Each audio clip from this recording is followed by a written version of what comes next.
Hey guys, welcome back to How to Roof's Lesson of the Week. In today's episode we're going to talk about how an intermediate level surfer can buy a board appropriate for them to progress their surfing, because your beginner board is inappropriate and it can only take you so far. For most of us out there, we just want to surf waves that are knee high to chest high because that's the everyday wave for most of us.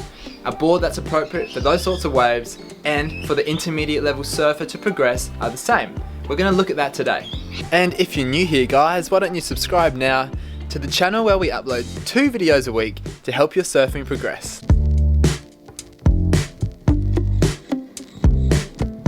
Once you've reached the stage with your surfing when you can ride along the wave and you're starting to perform turns, but you want to start progressing those turns and making them more advanced, skills like cutbacks, snaps and re-entries, well, you have to reassess your equipment because your beginner board isn't going to cut it. Having a board that is too big for you or too small will ultimately end in frustration and an empty bank account. So what board are we actually looking for? Well, it'd be easy to think that a board like this, a high performance shortboard, would make sense because you're an intermediate level surfer trying to improve. However, that's not what we recommend. There's a few reasons for that. One is because the best surfers in the world make these boards look incredibly easy to surf. But for an intermediate level surfer, they're challenging because they don't allow for much room for error. Any mistake you make and this board will make you pay for it. So we need something more forgiving. High performance boards go well in high performance waves. I've got some footage from many years ago when I was up on the Goldie and we got some cracking cyclone swell. Let's have a look at some footage of me surfing a high performance board in some high performance waves.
High performance boards like the one I'm surfing here aren't easy to surf because any little mistake you make, you'll know about. They're incredibly responsive, which is a good thing if you can surf well enough to control them. However, if you're at an intermediate level where you're still refining your techniques in speed generation and turning, well, they're not appropriate. A much better board and a much better option for you is a small wave board because they're more forgiving, plus they're more appropriate for the waves that the majority of us surf. So if a high performance board isn't the answer, well then what is? Well, something like this is what we recommend for an intermediate level surfer who's progressing from the beginner board to a more advanced board so that they can learn the advanced maneuvers easier. You need a board that's more maneuverable than your beginner board. Obviously, we recommend a higher volume board to learn on, but that board doesn't suffice for the intermediate level surfer learning maneuvers and trying to surf better. So the reason why we recommend a small wave performance board like this or a grovel board is because of a few reasons. These boards allow you to generate speed more effectively because that's what they're designed for. They're flatter, thicker, wider, and a little bit shorter than a high performance board. That will help you generate speed. And secondly, it will also help you glide over the fat sections of waves easier.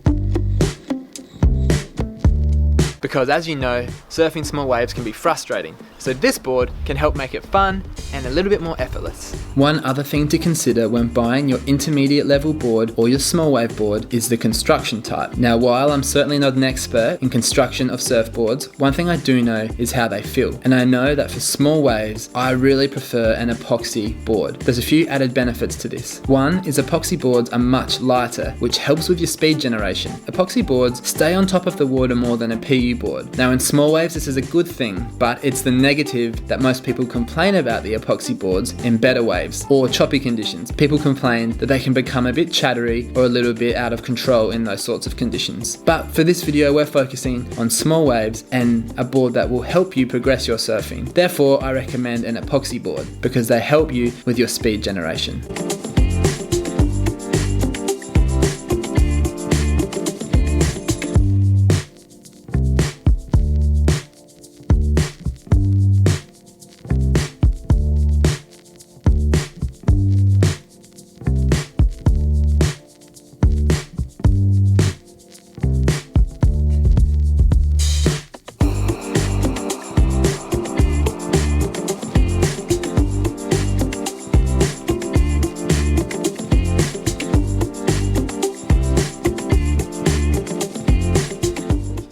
Most of the surfboard shapers out there these days have boards which are made from epoxy, and one thing they all have is some sort of carbon input, whether it's a patch or a rod.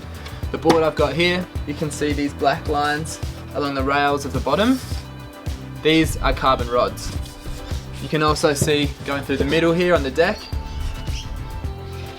a carbon rod. And what the carbon does is it allows the board to flex and then release. So as soon as you put weight into your toes or your heels and you're coming out of maneuvers, you'll feel this spring. Now it's hard to explain without actually feeling it, but I can promise you that you can feel it. And in small waves, this energetic, lively feel is exactly what you need to make it more enjoyable, but also add that extra little bit of pop into your turns.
So there's no doubt that a high performance surfboard has its place in a surfer's quiver.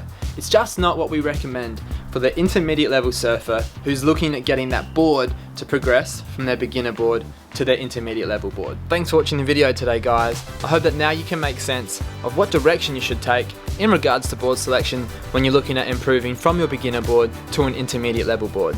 Like I said, they're much more maneuverable and will make it easier for you to progress your turns. Remember to like the video, subscribe to our channel, and comment below to let us know what else you want to see. And if you need a hand with any more board advice, feel free to hit the comments and we'll do the best we can.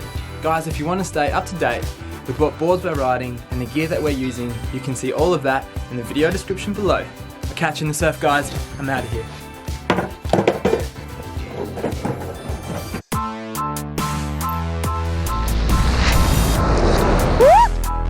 Something like this one.